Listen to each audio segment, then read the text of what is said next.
afternoon, everyone. Welcome to Gulfstream today. Ron Nicoletti along with Katie Stazak. It is a beautiful sunny day, a little cool for us in South Florida.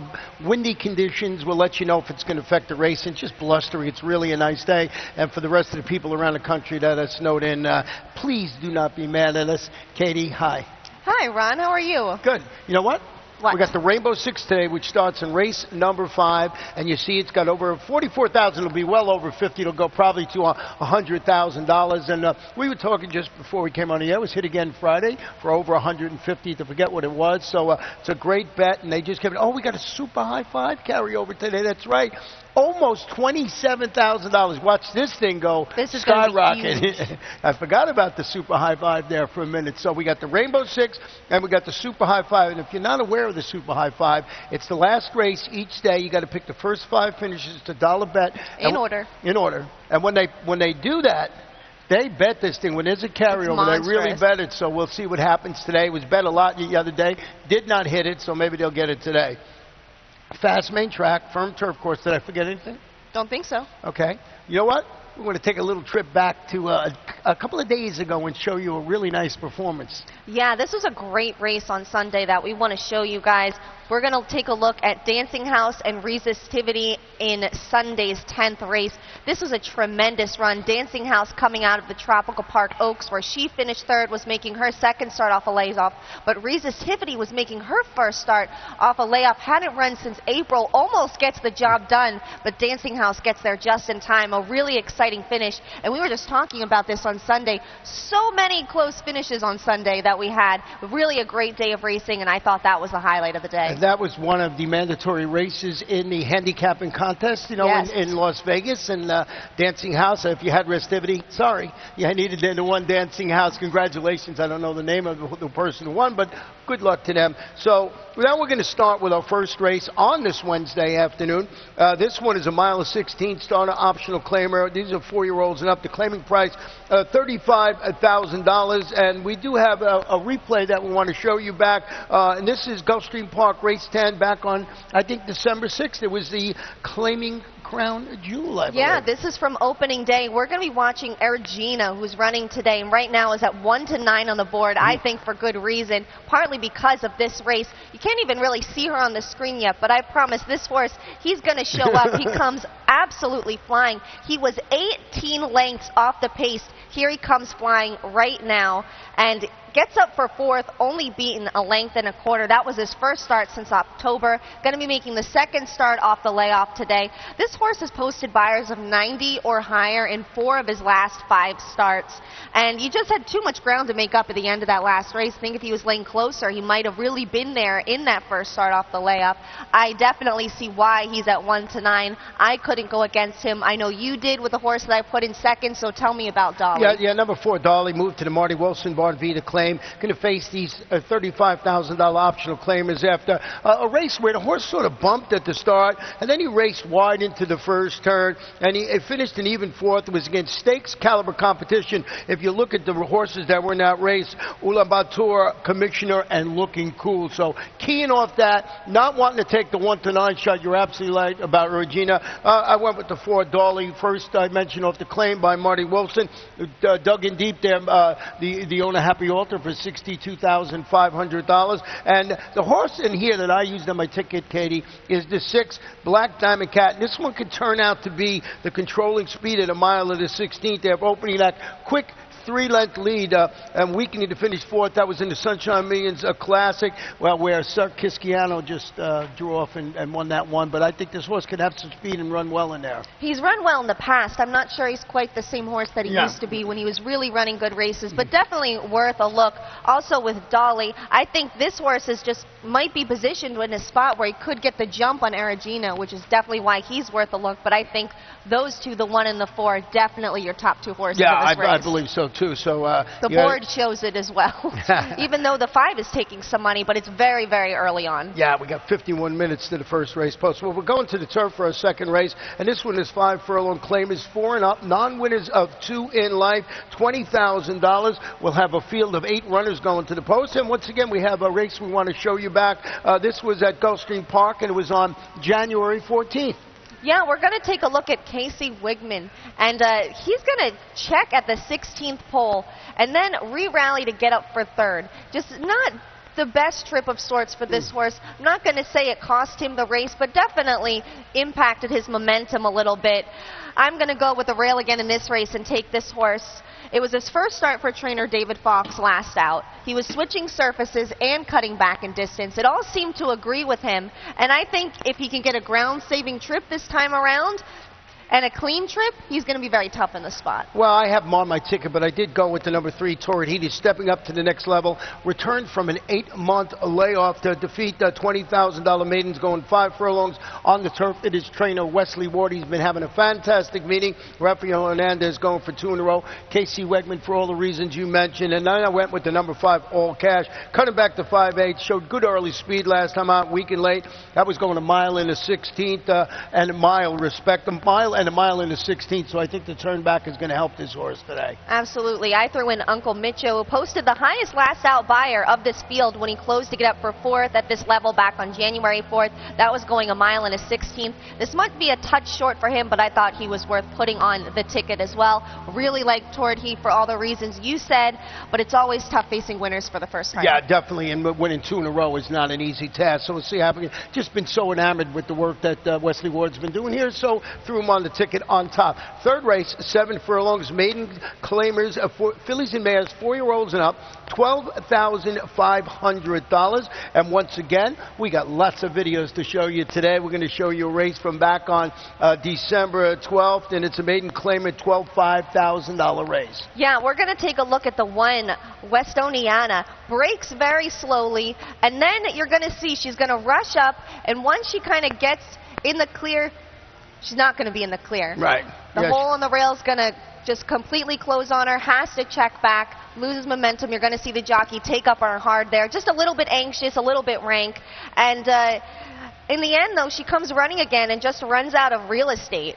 You know, she angles out, closes. And if you watch the gallop out in this race, I'm not sure if we're going to see the gallop out, but she runs right by the winner. Right. And I thought that was very impressive. She has finished second in 3 of her 4 lifetime starts. The only time she didn't hit the board was when she was running in a maiden special weight, which is obviously outside of this range. So I think she's going to get the job done today. It'll be her first start for trainer Michael Petro. I think the key word there was second, so we're going to see if she can finish second again. That's where I put her. I went with the 4, Roxy Lucy. Once again, jumping on the Wesley Ward bandwagon. This one, mare, drops to the $12,500 level. First start since finishing second, but that was a pair of $25,000 maiden races right here during June and July. Wesley Ward really good with these longer than 180-day layoff. He's about 25%, so I put Roxy Lucy on the ticket, got the 8 horse, Weston Enia on the ticket, and I used the number 3, Forest Funds, a 4-year-old daughter of Forestry, training consistently enough to be a factor in its debut, and I like Giuseppe Iacidonia. When you don't think he can pop, he does. I also think Gallant Lady's one that could move forward second start off the layoff. Really like Roxy Lucy, but coming off the layoff, if she gets loose on the lead, she'll be very dangerous, but just from a fitness perspective, this was the day I wanted to take a shot against her because this is a day where she might be tired and maybe get caught. Well, let's go to the 4th race. This is a 6 furlong sprint. It's claimers, 4-year-olds and up. Non-winners of 2 races in life, $6,250. 1 scratch in here of the number 7 Chevron Light. And we both went, finally we agree with something with the 5 relativity factor. Solid maiden winner at this distance on the dirt. That was back on December 11th. Drops, returns to the main track today after stalking the pace and weakening. That was against $20,000, 2 lifetime claimers, going 5 furlongs on the turf. Marcus Vitale, 27% with the turf to dirt angle. Last week he was 26, so he's moved up. He had a winner last week, and he's got apprentice Telegaffaleone in the saddle. Yeah, and the turf to dirt angle has worked specifically with this horse before. The last time he tried it, he came away with his maiden breaking victory here back December. That was his first and only start over the Gulfstream Park main track, so we could be seeing a little bit of deja vu with this horse today. Yeah, we both have the number 3 talk show talent on the ticket. I also used the 1 Red Pond. This one moved to the Norm Point. The barn Vita Claim turns back to 3/4 of a mile. Finish a 4-wide third, going 7 furlongs. New barn today, Tabs Dick Cardenas. to ride there. We're all rooting for Dick to get his first victory here at Gulfstream Park. We're going to take a short break, and when we come back, we'll let you know what we think about the Rainbow Six. Gulfstream Park is one of Florida's top entertainment destinations, mixing restaurants, clubs, a casino, and international boutique shops with world-class racing. In a lavish, sun-drenched setting with the feel of a Mediterranean village, Gulfstream is a leading year-round entertainment and tourist destination and the home of luxury residences in 2014. The Stronach family, owners of Gulfstream Park, is committed to the sport of thoroughbred racing and the grace, spirit, and generosity of the horse. The Rainbow Six is back and it's better than ever. Now with a 20-cent base wager, it will expand the market for the popular bet. And in addition to doubling the base wager, the percentage return for the winners on the day the jackpot isn't hit increases to 70%, with 30% going to the carryover pool for the next program. Gulfstream Park, first race post, 12:30 p.m. each and every racing day. Welcome back to the Gulfstream Today report, and this kicks off the Rainbow Six on a 10-race card. It's races 5 through 10. It's a 1-mile starter optional claimer, fillies and mares, 4-year-olds and up, $10,000 the claiming level. Not an easy task in here. There's about 5 horses that I know that could win this race. We picked 3. The first one I used was the number 2, Courtney Ryan, a 9-time winner locally and a 10-time winner at the distance. Is hoping to make amends after getting nipped at the wire by an upset winner who's in this race, and that is Wild Kira. Luis Saez rides. This horse is a hard-knocking campaigner. Hard to leave her off your ticket, especially a Rainbow Six ticket. Absolutely. Courtney Ryan, the definition of consistency. I'm not sure she's the same horse that won 7 starts at Gulfstream in a row starting last January. Just came up a little bit short last time out, got tired, but as game as they come, there are a lot of horses that could win this race, but I'm going to be ambitious here, and if I'm making my Rainbow Six ticket, I am singling the 4, Rebecca's Surprise, to start off the Rainbow Six. I am all in on Rebecca's Surprise in here. She's taking a major step down in class. Her last 2 starts came in a $62,000 optional claimer and the Claiming Crown Glass Slipper Stakes. She will not have to face the likes of Todd Pletcher's Got Lucky, who was coming off 2 Grade 1 starts prior to that win last time out. And prior to those last 2 starts for Rebecca Surprise, she had finished in the money in 16 straight starts dating back to August of 2013.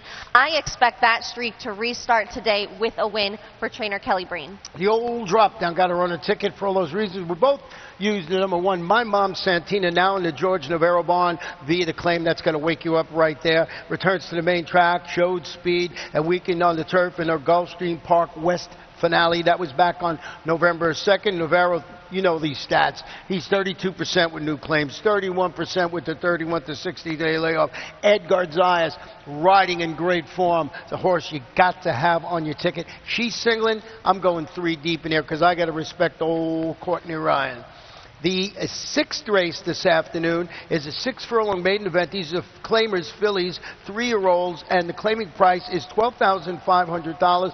And I went with the number 5 in here, and that's Huche Chula, I think it's pronounced. Is that how it's done?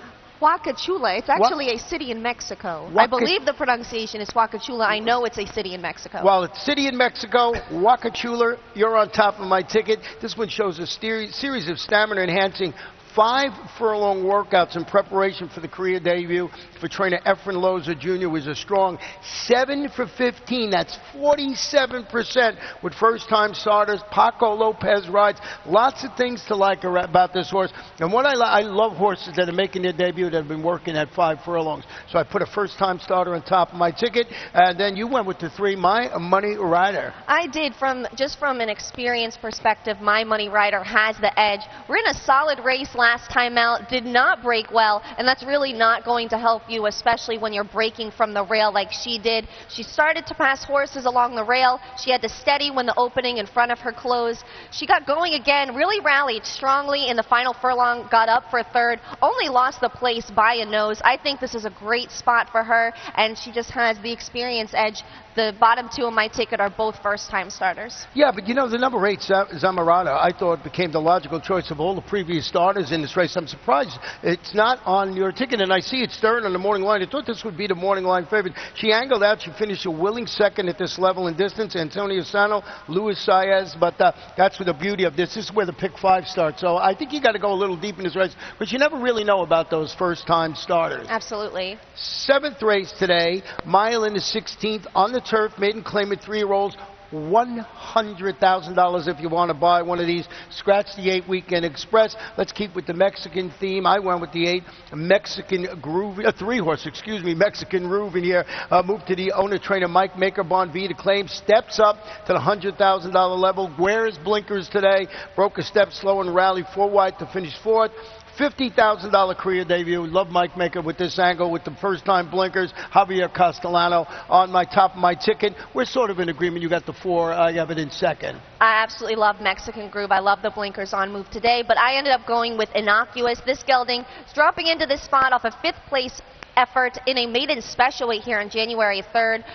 I thought that was actually a pretty good effort. It was his first start since October. He got caught 5 wide going into the second turn, only beaten a little more than 3 lengths. Normally you think 5th, beaten, double digits or something. But I think this is a really great spot for him. So I put him on top. But you definitely have to have Mexican Groove on there as well. Yeah, and that's Innocuous being a gelded son of Miss Big Brown in there. So that's 3, 4, 4, 3 for us. Also the 7, I wanted to just mention, River of the Dreams, facing these $100,000 maidens after encountering a little bit of traffic. It actually had a check at the furlong marker last time out. Finished 6th here. That was against maiden special weight competitions. I like the work that trainer Leah Giamatti does. Rajiv Mirage on his comeback trail here has been riding in good form, just a few mounts. He got a couple of wins from just a few mounts. Yeah.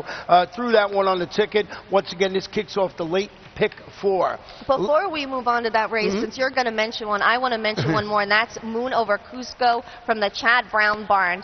Chad Brown at 46% with horses going from maiden special weight to maiden claimer at 8-1 in the morning line. I just think you can't ignore him from the Brown barn.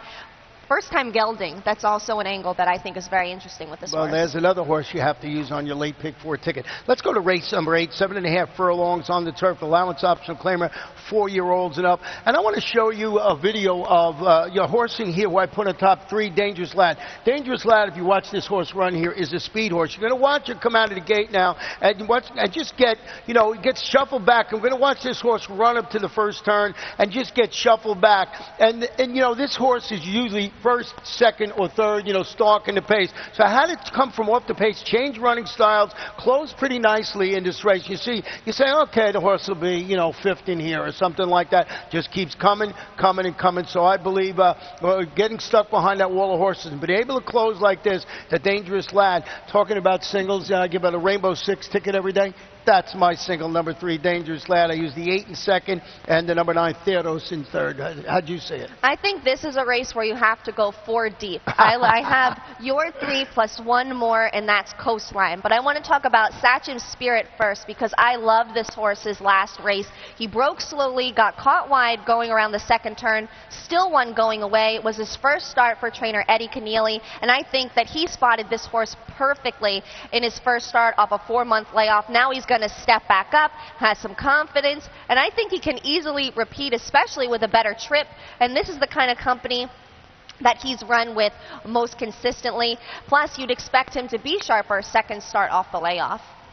We're going to go to our 9th race now. And this one is 1 mile and 1/16 on the turf. These are claimers 4 and up. Non-winners of 3 in life, $35,000. Please note the number 2 horse in here, Recanted, will race with blinkers on. Blinkers on, number 2, Recanted. Before I forget, I want to go back. In the first race today, just so I remember, I'll mention it later on when I come on the air. There's a workout on the number 5 horse, Tarpey's Gold, on January 12th. You'll see it's a bullet workout. That was the wrong horse, so disregard that workout on January 12th. That's on the 5. Tarpey's Gold. So I'm sort of like, I wanted to make sure I mentioned that and didn't want to forget it before the show ended. Now we'll get back to the 3rd race, and that's the 5 Azarian. This one is dropping to the $35,000 3 lifetime claimer after returning from a 2-month freshening. Finished 6th, but beaten only 2 3/4 lengths. It was a $62,500 optional claimer at the distance. Billy Mott is the trainer, and I think the Son of Sky Maker is in a perfect spot today, and I'm so glad you're in agreement. I do. I think he's definitely the class of the field. I put him on top.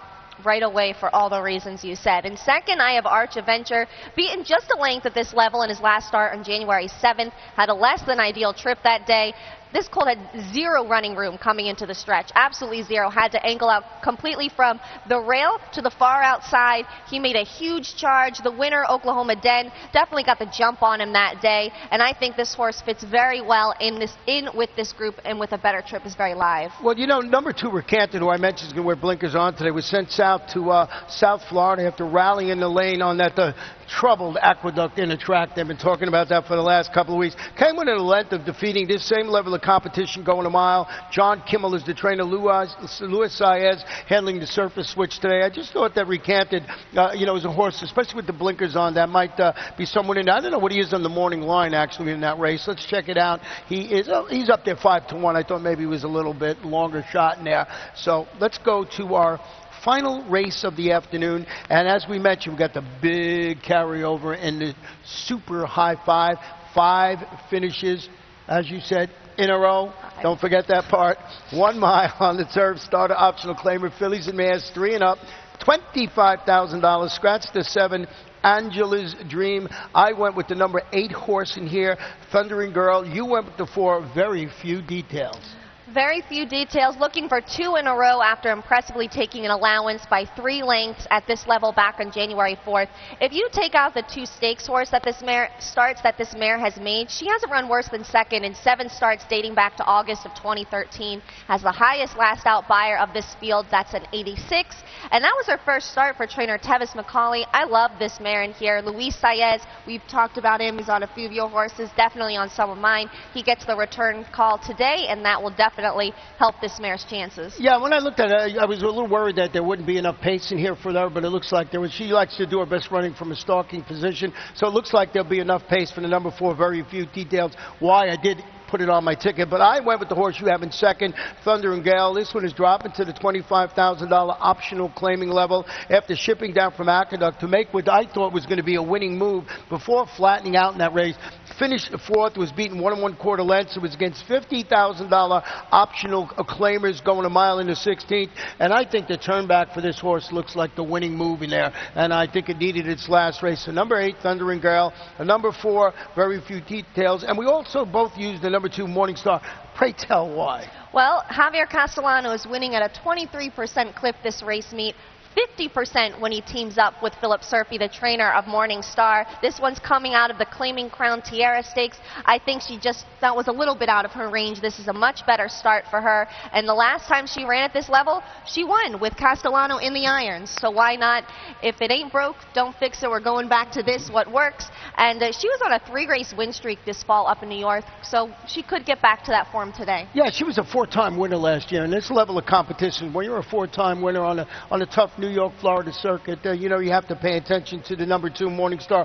Well, that's how we see the Wednesday card. Anything else before we head out?